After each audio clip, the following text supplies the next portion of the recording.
Hello everyone and welcome back in my new video. Yesterday we read the first part of Gulliver's Travels. बच्चों हमने कल Gulliver's Travels का first part पढ़ लिया था and I hope कि आपने उसकी अच्छे से रीडिंग कर ली होगी और वर्ड्स मीनिंग और वर्कशीट भी अपनी नोटबुक पे नोट कर लिए होंगे। आज हम इसका सेकंड पार्ट जहाँ से हमने कल छोड़ा था उससे आगे आज हम रीड करेंगे, लेकिन उससे पहले देख लेते हैं कुछ वर्ड्स जो इसमें आएंगे, difficult words and there meaning. आप अपनी नोटबुक पर उन्हें नोट भी कर लें। इम्पॉसिबल असंभव, अटमोस्ट बहुत अधिक, एस्टोनिशमेंट आश्चर्य अचरज, हेज बड़ा बाढ़, ट्रम्पेट चिंघाड़ना, रीप काटना, स्क्रीम्ड चिल्लाया, क्यूरियोसिटी जिज्ञासा, रिपिंग हुक हंसिया या दराटी जिससे फसल काटते हैं। तो बच्चों आप इसका स्क्रीनशॉट लेकर भी यहाँ से आप इसको अपनी नोटबुक में कर लें। Let's start the reading. It was impossible for me to climb because every step was 6 feet high. I was trying to find a gap in the hedge when I discovered one of the inhabitants in the next field walking towards the fence. He was of the same size as the creature chasing the boat. I was struck with utmost fear and astonishment and ran to hide myself. He called in a voice much louder than a trumpet. It sounded like thunder. 7 monsters like him came towards the field, ready to reap the corn. They carried a reaping hook, which was very big. बच्चों अब मैं इसकी यहाँ तक इसका meaning आपको हिंदी में बताता हूँ। इट वॉज इम्पॉसिबल, गुलिवर कहता है कि मेरे लिए यह बहुत मुश्किल था उस टीले पर चढ़ना, क्योंकि उसका हर स्टेप जो था वो 6 फीट ऊंचा था। फिर भी मैं कोशिश करता रहा और मैंने उस हैज उस बाड़े में से एक गैप बनाकर बनाया। और जब मैंने देखा कि एक आदमी, उन्हीं लोगों में से एक आदमी उस दूसरे खेत से उस बाड़े की तरफ आ रहा था, वह उसी आकार का था जैसा कि वह महाकाय जो बोट का पीछा कर रहा था। मैं बहुत ज़्यादा भयभीत हो गया, बहुत ज़्यादा भय से और हैरानी से भर गया और मैंने अपने आप को छिपा लिया। उसने अपनी आवाज़ में कुछ कहा जो कि एक चिंघाड़ने से भी ज़्यादा ऊंची आवाज़ थी। यह एक बादल गरजने जैसी आवाज़ थी। 7 महाकाय दूसरे खेत से उस खेत की ओर आए जो कि फसल काटने के लिए बिल्कुल तैयार थे। उन्होंने अपने हाथ में हंसिया और दराटी ले रखी थी। Now let's read after this. When one of the reapers approached where I lay hidden, I screamed as loud as I could. The creature stopped reaping, picked me up between his thumb and forefinger and brought me close to his eyes 60 feet above the ground.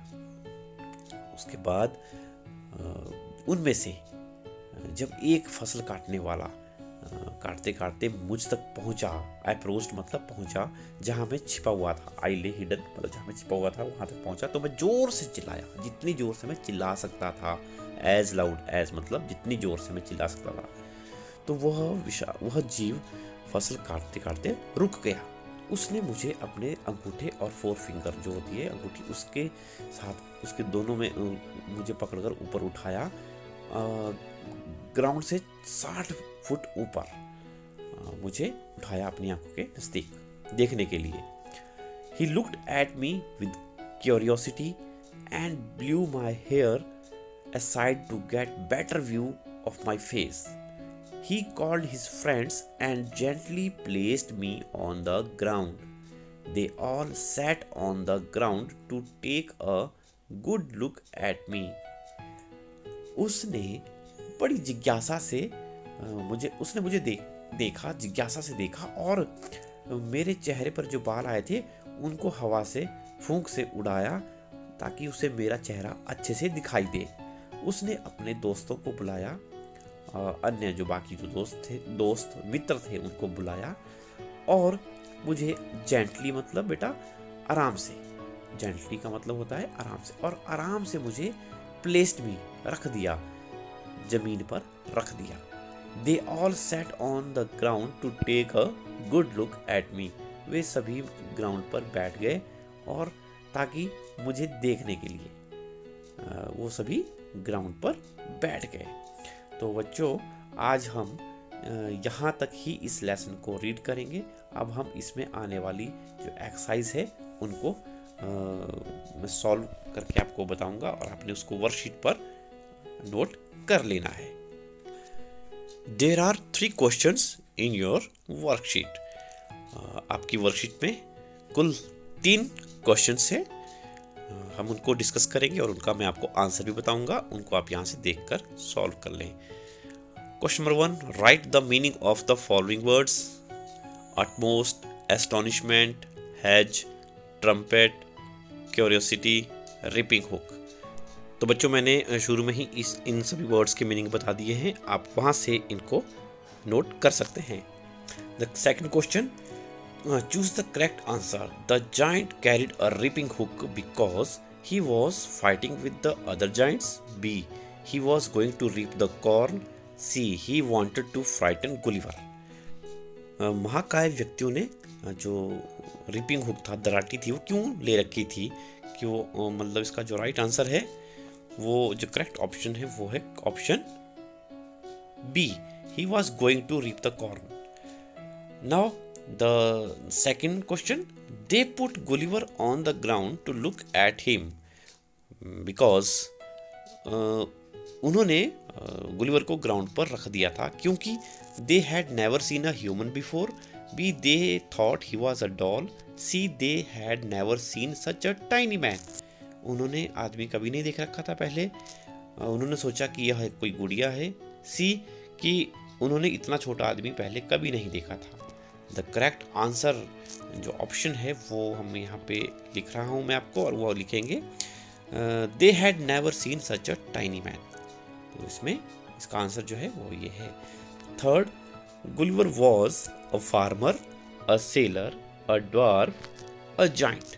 Gulliver था, कौन था Gulliver? एक किसान, एक नाविक, एक dwarf होता है बहुत छोटा, बिल्कुल बौना, अ जाइंट। तो इसका आंसर है Gulliver was a seller.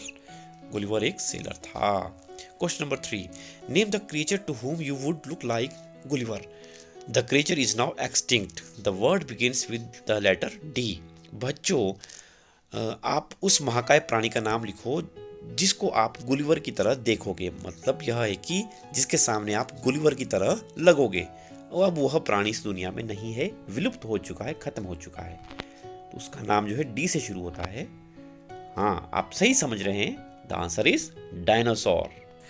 That's all for today. अब नई वीडियो में मिलेंगे बच्चों, और हम थर्ड पार्ट में लेसन को फिनिश करेंगे। तब तक के लिए स्टे होम, स्टे सेफ।